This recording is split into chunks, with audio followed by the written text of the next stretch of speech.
Hello everyone and welcome to the Melio Movement podcast. This is a podcast that brings reality, it brings real stories and it brings real people into the limelight of you watching this. I want to spread awareness that us normal people do go on these journeys and come out the other end succeeding in life. Every single guest that I have on this show has been through something in life and now is doing absolutely truly incredible things. I want to share their journey and exactly how they get there. Big love, and as always, Melio fucking movement, baby. A big thanks to my sponsors, Amplified Nutrition, who provide tailored nutrition and training plans to help people improve their lifestyle and love the body they're in. Baby. Melio movement, baby. Sid, Hello. welcome. Been a while. I know. Been what, maybe, when was it? College? Yeah, I know. I'm it's thinking, just is that like 10 years? Way more. This will be a nice, open, honest chat because, as you reminded me when you got here, our deep little chats when you used to give me a lift back to Hove after college. So I've kept an eye on sort of your socials and that, what you've been up to. Obviously, when things pop up, you've got a little one now. Yeah. Still doing the music. So Yeah, apart from crazy. that, just at college, we got on really well. We did click. Yeah. So I'm well excited to see, as I would be anyone, how well they're doing in life now. So, and I get to learn about who you was before I knew you at college, which is perfect. I know. It's like going to get deeper today. Yeah, good. I'm glad. That's what it's all about. So I ask all my guests, who was little Sid, and the journey you've been on to be Sid having an impact on the world today. Yeah. So little Sid, she was born in England, but I grew up in Australia. Moved back around college, sort of GCSE time, just before college. Wild family. Absolutely wild. But really honest, actually, I reckon. That's one of my things in my childhood that I really remember, is that, like, specifically my dad and my mum, just like really open people. I think that's why coming on here and stuff, it's just a lot easier for me to open up and talk about things, because my dad and my mum always raised me just to speak openly about everything that happens to us. But yeah, I grew up in Australia, moved back to England. How was that change? Awful. So bad. You wouldn't think it, actually, but the cultural change, moving back from Australia to here, especially like GCSEs, is like horrendous.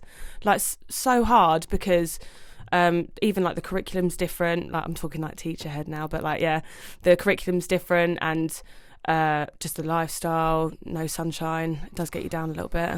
This time of year. Yeah. So you hit school. Yeah. How was the experience at school? Yeah, I mean, school for me was like, it wasn't particularly pleasant, to be fair. It was really good. I think I loved my music, just always got my head down. I was quite a hard worker, but I obviously got my period when I was at school, and so I was like 13, 14, got that, and off sick a lot, always sort of in sick bay, or like having to call my mum, go home. So I think it was challenging, but I mean, school for me wasn't horrendous. Like, that was just like the start of a bit of a challenge for me in life, was dealing with puberty and finding out who I was as a woman and things. But yeah. So let's talk about the complications that would have come on that. 'Cause there is a reason why I wanted you on here today. Yeah. And you got in touch, is to talk about a subject about endometriosis. Yeah. A lot of women go through. There's not actually a cure for it. No cure. You can have 2, 3, 4 operations, and there's a chance that it come back. Yeah. The pain is absolutely excruciating. So bad. I've had 7 ops, actually. Well, I'm due my 8th. Madness. Yeah. So dive into a little bit of that, when your sort of first experience was at school, when you sort of got diagnosed, or the pain that you first felt. Yeah. So I think, I found when I first got my period, there wasn't ever such a thing as endometriosis. No sort of, there was no looking into it. There was no research into endometriosis at all. So when I first got it, the main thing that it was described to me as, like, oh, you've just got like a bad period, like man up type thing, get on with it. And like, if you went into sick bay, people would be like, oh, cramps hurt, that's the thing. But I think the thing for me was, when I first got my period, the first week I got it, I was in Brighton on a holiday from Australia. I come over with my mum, and she was with me in the Brighton shopping centre. I bled so heavily that I passed out. Fuck. And that was my first week. So like, the only time I'd ever bled before, passed out in the shopping centre with my mum. And she was just like, I don't think this is normal. Maybe we'll take you to the doctors when we get back to Australia. At what age is this? I was 12. Yeah, so I was 12 and I didn't really understand even what a period was, let alone why I felt so different. I think as well because I got it quite early, so at first I felt quite normal, but then when I went back to school and everyone else started to get theirs, I think I started to see that like they could go to school, they could go swimming, they could do everything that they wanted to do in their normal day-to-day life, and I couldn't. I was in like agony every day, a lot of pain, and as I got older the pain just got worse and worse, but manageable. Like at the start things are quite manageable because what endometriosis is it's basically like cells that grow outside of the womb, so they like stick to other parts of the body, but they have their own menstrual cycle, so they like bleed when they want to bleed. So like every day of the month you could be on your period, but you're not really, but you don't know what's causing the cramps and the pain and that. So, and they can attach to all your organs, stick them all together. So as you get older it gets worse because as it's undiagnosed, all your organs fuse together inside your stomach, and that's what happened to me. So I didn't realise the damage that was happening till I sort of was about 18. Obviously, because they didn't have a clue it was a thing back then. No, yeah, no one knew about it. No one. I mean, I went to hospital. I would say before I got diagnosed, I took about 30 to 40 trips to hospital, to A&E. Sometimes, like either with my mum. I had a stroke, because I don't know if you know, but like it can travel into cells in your the cells can travel to your brain, and they like bleed off into your brain. What the fuck? What age is this? So when I was 18 I had my first mini stroke. When I was 21 I had my second. The second one was from my job that I just got, and I went, but we didn't know that all these things were linked because I got diagnosed at 21, just after the second mini stroke. But yeah, oh my god, no one knew what was causing all my health problems. Obviously my mum thought I had some sort of like growth in my stomach, because my stomach just, as I got older, started just to swell, and then eventually, like usually it would come and go, and then eventually it just stayed, and my stomach was just really swollen, like really solid, hard. And yeah, A&E, like no one would do anything, no one helped, no one even scanned me, no blood tests, nothing. Just thought, oh, it's a young girl, just attention. Yeah, they were like, periods hurt, like, and I was like, I'm not on my period. That's absolutely fucking disgusting. It hurts every day. And you're sat there in excruciating pain. Yeah, and also you'd be surprised the amount of hormone concoctions and painkillers that I took since I was, really young. I was on a lot of painkillers from a young age. Was that a lot of time off school? Yeah, loads of time off school, all the time. How did it affect your mental health? Horrendous, yeah. It was really bad at one stage. I feel like now I can talk about it because I feel a lot better with my mental health. But yeah, my mental health for a long time was fairly low. I was on antidepressants for a while. I had 2 bouts of antidepressants around times when I would have like surgeries and stuff, because it affected my mental health then. So mental health at that age. Mm-hmm. Talk to me about that, because obviously at that age you should be out doing stuff you shouldn't be doing. Yeah. You should be out constantly enjoying yourself, waking up happy every day, making mistakes. Not dealing with your brain. With the pain, yes. I think mainly as well, it was like feeling not like a woman. I didn't feel like the other girls, because I felt like something was different. And no one else was talking about it. It's not something that we'd talk about. And no one was open about periods. Like, it was a bit of a taboo subject to even mention the word. And they were all kind of like, if they were on their monthlies, it was like a joke, and they were getting on with life. No one was affected by it the way I was. And also, on the side of endometriosis, because, like I said, all my organs were fusing together, I had so many other health problems that I didn't know was connected. I just thought I was like broken as a person. Now that I understand how they link, I can go, oh right, okay, that's why that happened, that's why this happened, that's why my immune system's so shit. But at the time, it was just constant different things wrong with me. Yeah. And I couldn't link it to a period. Definitely not, because in my head, a period's just a period, like, get over it. So it's just the unknown. Yeah, constant unknown. Doctors not telling you what's the problem. In the end, my parents paid for my diagnosis, because on average it would take a woman 10 years to get diagnosed with endometriosis.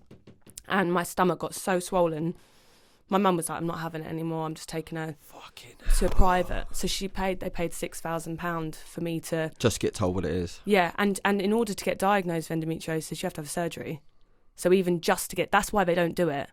That's why no one does any research into it. This is fucking crazy. Yeah. You've got a young girl going into the hospital and screaming in absolute pain. And they won't check her. Because unless you've come in a certain amount of times, they go, it's so expensive to do a surgery on anyone. Yeah. So to do a surgery, especially 1 in 10 women have endometriosis, it's stage 1 to 4. If it's just stage 1, it's not going to be that bad. Your organs aren't going to fuse together. So they think, nah, leave it. Yeah. But it can get worse.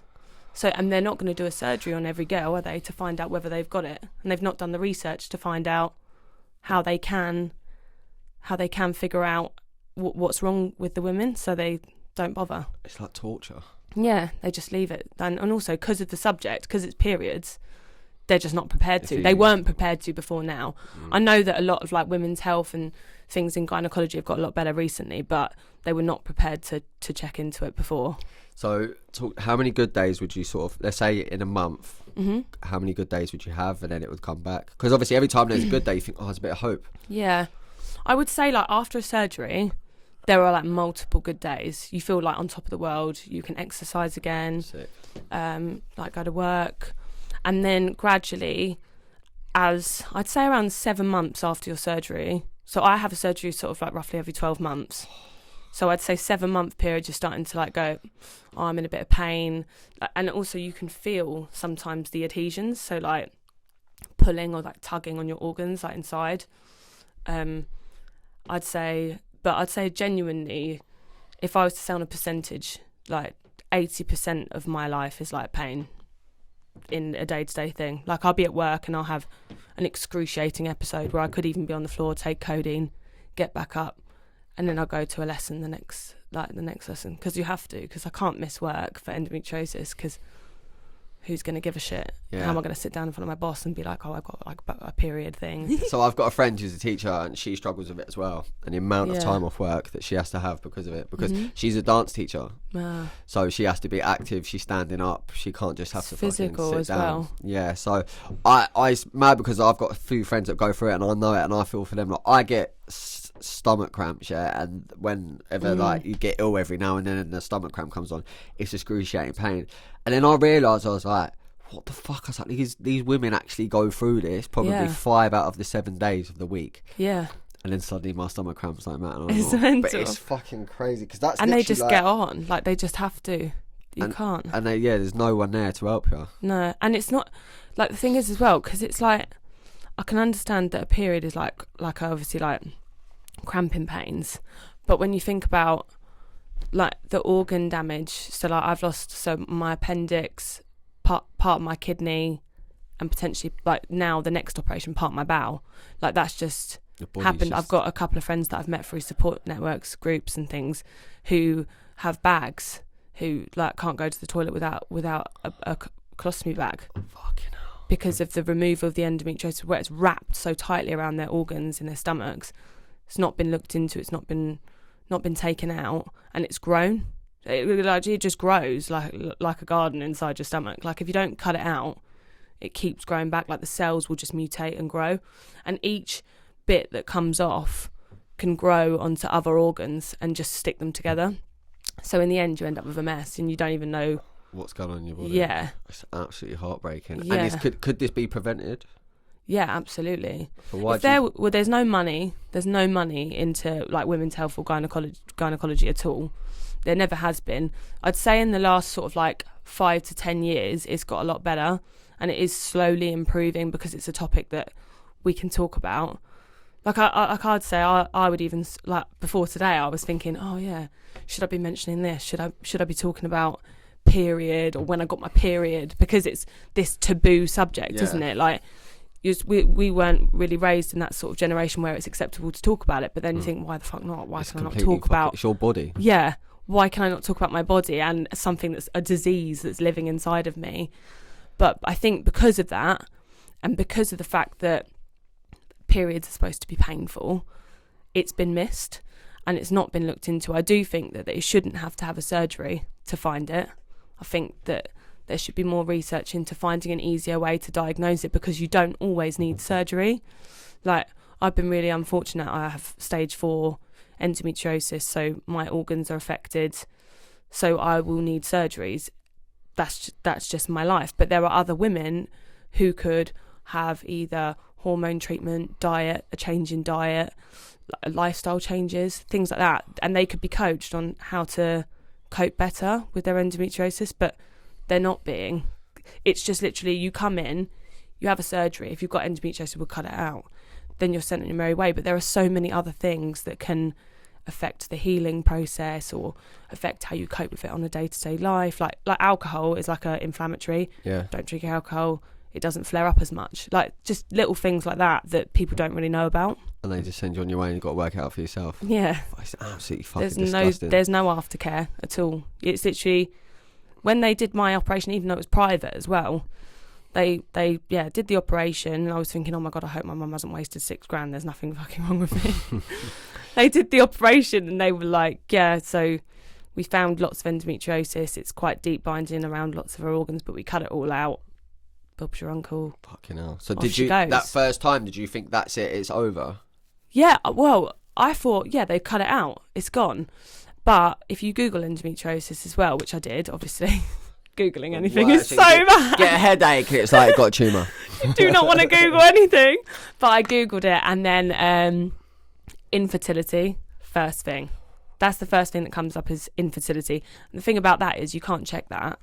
So there's no support for that. So heart dropped. Yeah, like, and that affects lots of relationships as well, because the amount of blokes I've dated where I've gone, oh, I've got endometriosis, and then they go Google it and then they go, oh, my mum said that endometriosis, it kind of affects your fertility. Can you have babies? Yeah.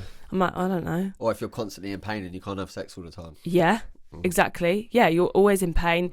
Like, the amount of relationships that I've sort of like come out of, or like even just dating guys, when I've been like, oh, I have this, I've had, like, you know, at that time maybe 6 operations, and then they're like, yeah, and then they don't necessarily say it's to do with that, but it'll be about a week after that conversation. Like, I always call it like the endo chat. I tell my mum, I'm like, right, we've got to have the endo chat with this guy that I'm dating, and be like, yeah. For it to go tits I mean, up. I don't have to date anyone now. I've got a husband and a baby, and I'm very happy. But like, yeah, I remember back to them times when I'd be like, oh yeah, I got to tell him about that. Like, and it was this like weird personal chat that I'd have to have with someone that I'm freshly dating, because I felt that they had the right to know. Yeah, so Katie, a guest that came on, she's very open about her body. She had the herpes virus, or has the herpes virus. Yeah. She had to have them exact same conversations. Yeah. Which is crazy. And she said there's so much stigma around women's health and women's bodies. And I think it's incredible that you and all the other women have come on here and spoken about it. Yeah, guys just go like, oh, nah. Yeah, stay away from that. It's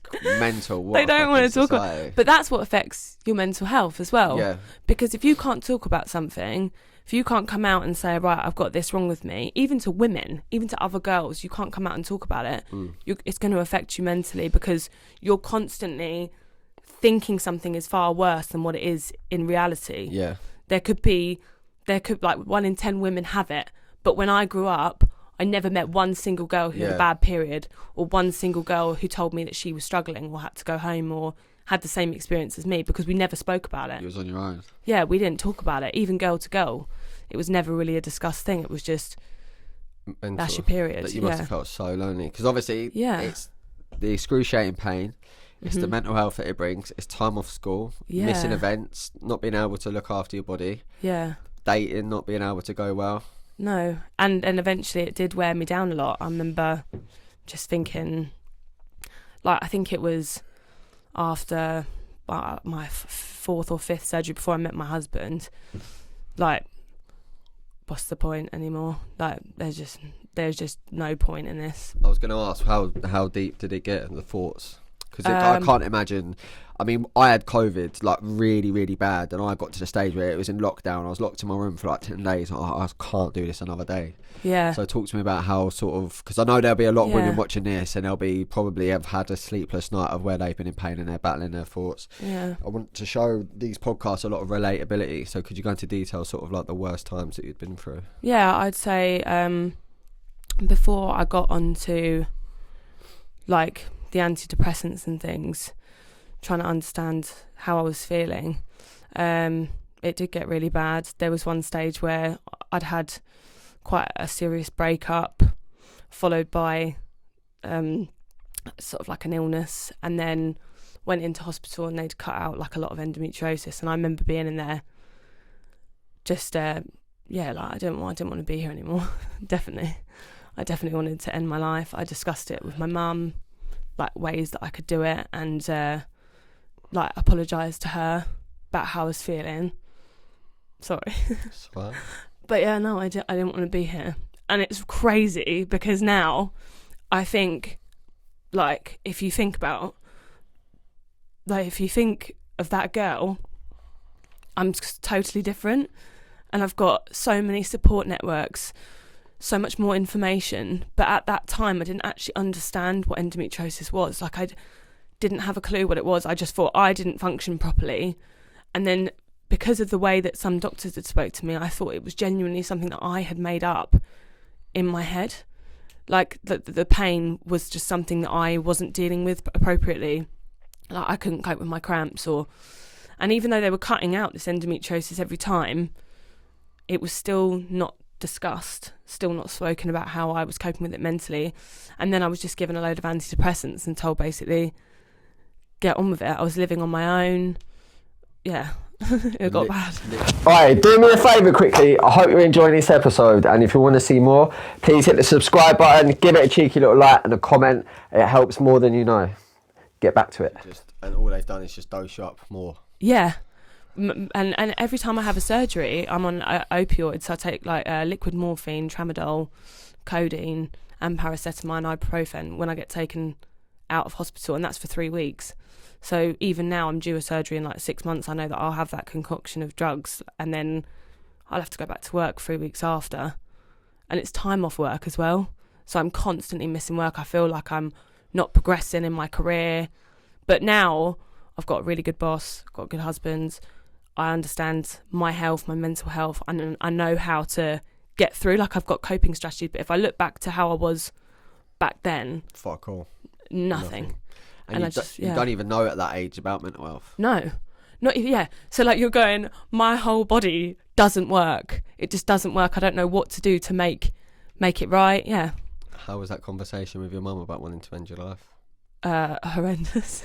How did that go? Yeah, it was pretty bad. She told my dad. We had like a sit down conversation. Like I said, I was lucky. My family's really open, so we sat down. We spoke about it. That's the difference between Australia and Dad, yeah, because they will openly chat. Listen, if you get any lads from down south, their dad'd be like, "Listen, just get a beer out the fridge, son. Yeah, come on, 30's on in an hour. Don't be silly, mate. It'll be all right."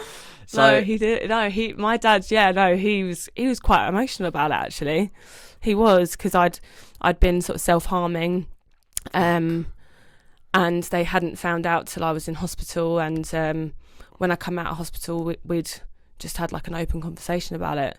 And then I don't know. It like I said, we're so open in the family that actually immediately I felt a lot better. I felt a relief, but.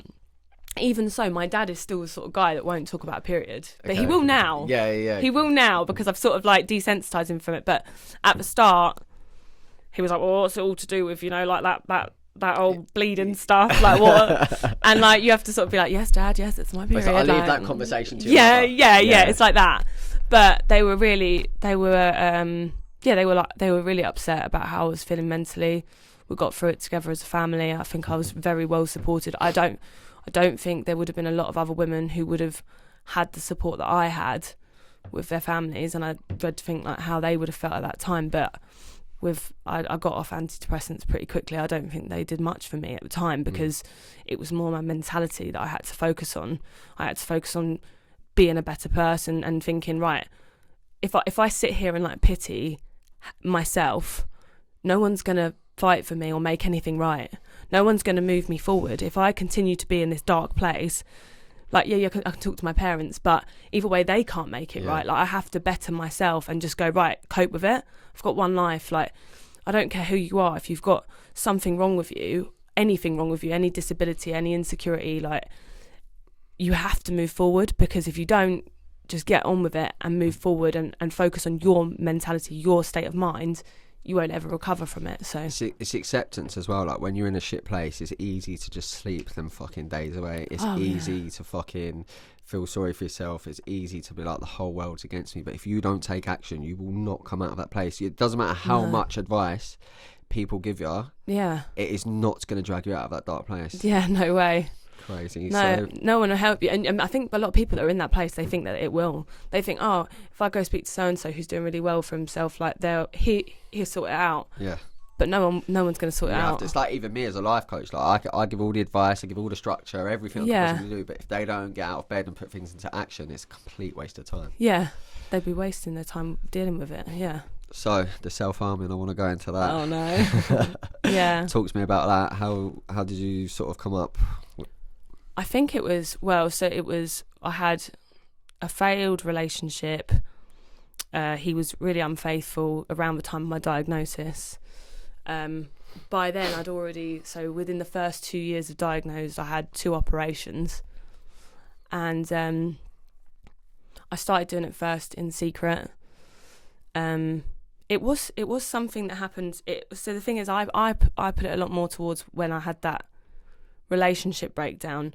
But if I look back to school, minor self-harm started then, especially because of like the way my body worked in comparison to other women, and it just got worse and worse and worse. And then when this breakup happened, I'd say I was probably cutting myself on the daily, but in like discreet places where no one would see. Would you say it was more to end your life, or more that you just hated your body? I hated my body.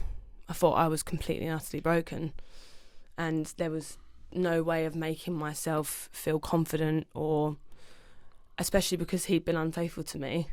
I think it made it 3 times as worse. I'm not blaming him for how I felt, but I wasn't supported, and he went off with another woman, and then I just started.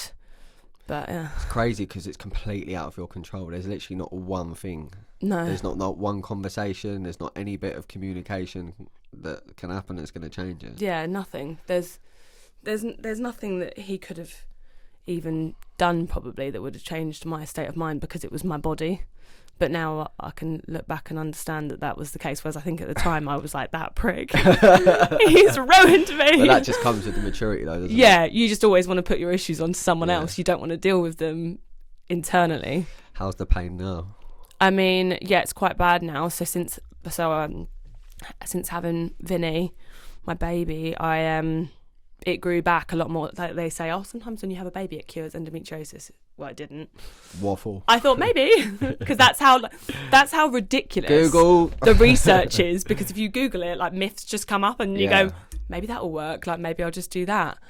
But like the pain's quite bad now. I'm due another operation, and then the problem is when you have the operation, like the specific ones that I have, like my last one was 6 hours long. Could have been 10 hours, but it was 6 hours luckily, and I kept both my kidneys, and I thought that I was going to lose like my right kidney. But the pain's quite bad. It's grown back, and I don't know how severe it is until I wake up from the surgery each time. So now you've got a little one. Yes. So, smile beaming. Yeah. How scary was first of all, how amazing was it finding out you was pregnant? It was amazing. I miscarried a couple of pregnancies previous, but so I think I didn't get to enjoy it as much because we'd enjoyed 2 previous pregnancies. Like fear in the back of the head of it happening again. Yeah, and I think I linked it straight away. My body, me, nothing else. And then it was weird because we were waiting on the IVF waiting list, and then that month that I was due to have our first meeting about IVF, I fell pregnant. And then I think it didn't become real until probably like the first trimester, once I'd made it through, because that's how far I ever got in the previous miscarriages.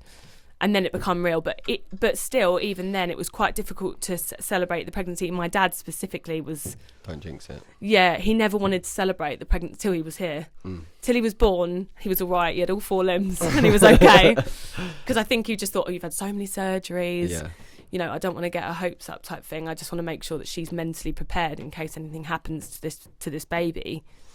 But yeah, it was amazing finding out that I was pregnant even so, and like obviously the whole pregnancy was still amazing. It was just the back of my mind whether I was going to get through it or not. Mental about it. And honestly, it's crazy because at college I had no fucking idea. You're always this bubbly, positive, happy Australian. Yeah, I know. My accent was different. Yeah, I had no idea that you would have been going through that pain or you would have been through any of that stuff. Yeah. And also because at that time I was so even more confused because I hadn't even been diagnosed, I suppose, yet. Fucking crazy. So with the miscarriages and that, did that set you back mentally? Mm-hmm. Yeah. I'd say because of the things that I'd gone through previous to that, not as much. And I don't want to sound like I'm insensitive towards miscarriages at all. I had a conversation with someone the other day, actually, and it was like, what was we saying? We're saying something can happen and we all react to it a certain way. It doesn't mean we don't care. No. It just means we've gone through life and we've just got so fed up of being let down. We've got so fed up with being sad, so fed up with being upset that we just get to the point now where we just do have an attitude where it's just like, it is what it is. It's out of our control. Yeah. Like, what's the point in wasting another fucking day in bed? It doesn't mean we don't care and we're not insensitive, that we've just put up with so much shit. Yeah. And I had an expectation of never having a baby. So I think for me it was like, well, we'll try. But I expected to fail. So I think with Vinny, when I got to the final hurdle, I was like, oh my God, like, we've done this, like, and he's here. It was like the most amazing feeling. I felt really lucky, and I know that a lot of other women with endometriosis might not be as lucky as I was with him. I don't know how I got that lucky, to be fair. Fucking hell. So were the odds stacked against you? Yeah, definitely. In my last surgery, they said to me, if you don't start trying now, I don't think you ever have a baby. Fucking hell. And what age was that? That was before I'd even met Ryan, so I was about 23, 22. And then I considered like a sperm donor. I was single before I met Ryan. I was like, well, do I get pregnant?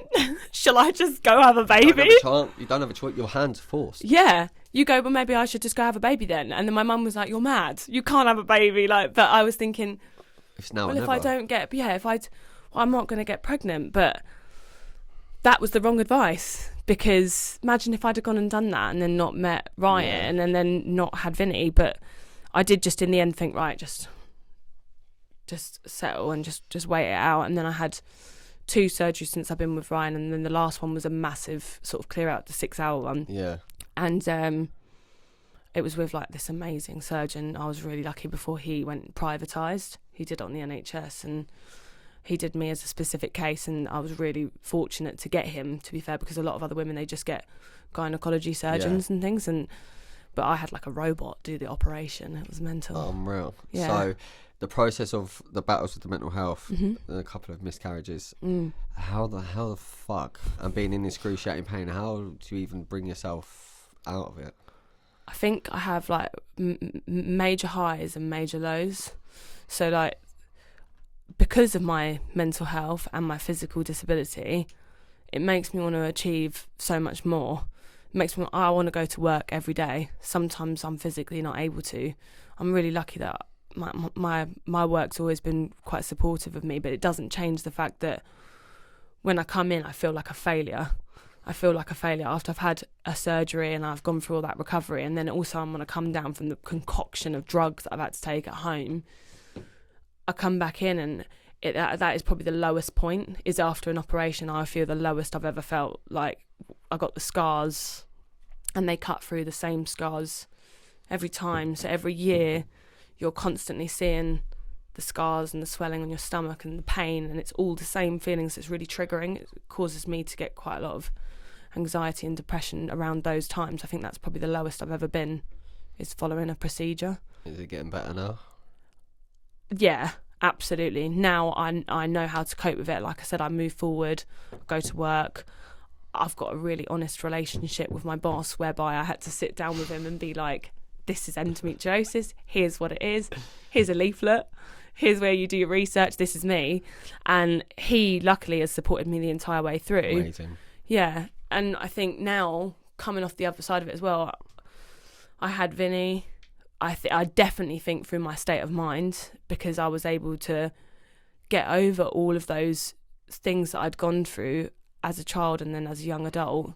But I do feel like if I look back, I missed out on a long time where I didn't have this mentality where I was able to get on with it, just do it, stop feeling sorry for yourself kind of thing. I know it's insensitive, but you have to push forward and be honest and open, like unapologetically yourself. If you talk to someone and go, I have endometriosis, it's this and this, and I've gone through this, and not give a shit, then people will be there to help you. But if you just swallow it, like at college, like don't say anything, bottle it up, you're lonely, you're never going to get forward. It's 1,000 times worse. Yeah, absolutely. Crazy. I think you're anything but a failure. Oh, thank you. I don't think anyone can go through everything that you've been through. No, thank you. And still be sat there, an incredible mum. And I guarantee you're putting every ounce of being a mum that you can be. Oh, absolutely. There's never a moment that I don't appreciate being a mum. I think every little thing is just that much more special, because to me that was never going to be an option. Didn't ever think I would have Vinny. I bet you jump out of bed when he's crying at 3 Yeah. Yeah. So, as I said, there'll be a lot of women that are watching this. I just want you to give a little sort of, I guess, inspire them in a way. Sort of if they are going through, either been through a miscarriage, if they are self-harming, battling depression, and if they do have the severe endometriosis as well. Fucking hell, what a list. What would you say to them, or if they're watching this, what would they be able to take away from it? I would say never be lonely, never keep anything to yourself, always be open, and don't apologise for something that is going on with your body. Absolutely. Most importantly, be proud of who you are, what you're carrying. Embrace it's out of your it. control. Yeah, embrace it. Just, it's part of you. Like I said, if you don't love yourself, no one's going to love you. So you have to just embrace who you are as a person, and it makes you a stronger person as well. Would you say you love yourself now? Absolutely, yeah.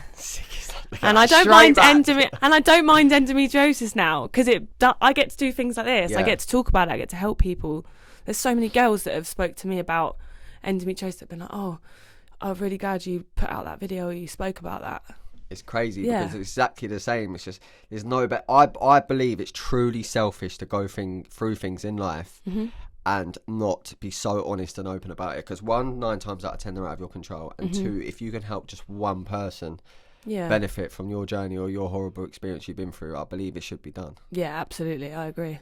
And that is it. That's what you're doing moving forward. How's life now? Talk to me. Husband, career, little one. I'm so lucky. I've got an amazing husband. He supports me so much with like my mental health, especially, and my endometriosis. Little baby. We just moved house. Amazing. I'm still doing my music, and then I'm working in a school as well with boys with social emotional mental health issues. I just feel like I can make a difference now. I understand what I've gone through as a person, and I want to just help other people now. Are you connected? You said you was connected with a lot of women in the world, in the endometriosis world. Yeah, a lot. Support groups, that's good. If you could give them a mention. Yeah, absolutely. There's the Nancy Nook chat, and there's also my close friend Prussia. She we met through the endometriosis chat on Nancy Nook. But so. Yeah. Amazing. So if anyone is watching this and has struggled with anything, I'll put Sid's contact details in the description box. Give her a shout, follow her bits and see what's going on. Thank you so much. Thank you for having me. For your open and honest chat. I know that is going to inspire so many women. And I'm sat here just like, what the fuck? I feel like it's not even enough time to get it all out, because you go bleh. Trust me, you've gone in depth. So I asked all my guests, Melio means for the pursuit of the better in Latin. How do you plan on pursuing the better in life? Just always understanding that confidence is beautiful and not what's on the outside. And there's that slick answer. Was that all right? That was amazing. That was absolutely perfect. Thank you so much again. Thanks for having me. You've inspired me. No, I've really enjoyed it. I'm pretty sure you probably didn't even scratch the surface of everything that's gone on. I have just scratched it. But massively inspiring. Thank you so much. No, thank you for having me. Really appreciate it. For anyone else that suffers with endometriosis or has been through any miscarriages or mental health battles, please don't suffer in silence. Reach out to Sid. She's doing loads out there for people in the community that are suffering with the same sort of things. Yeah. I hope you've enjoyed this episode and it's inspired you. Please push this into the path for someone that you might feel benefit from it. Big fucking love. Melly a fucking movement, baby.